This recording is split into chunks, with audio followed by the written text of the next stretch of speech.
Tayo ngayon ng kunting Bicol Express. Yan. Tapos itong gulay natin. Ito yung gata natin.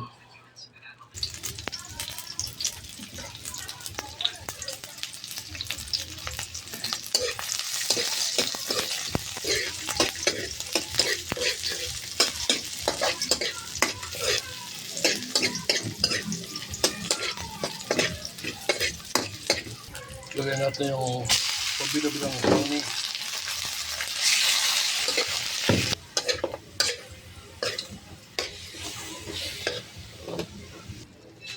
Ilagay natin yung pangalawang gata.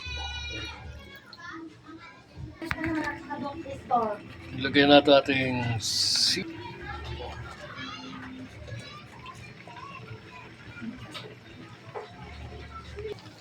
ilagay natin yung purong gata.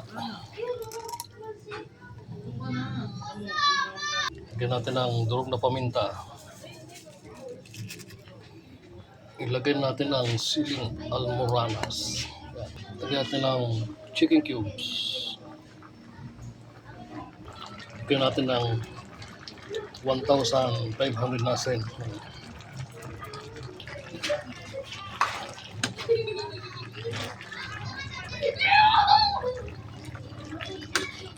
Okay na itong natin.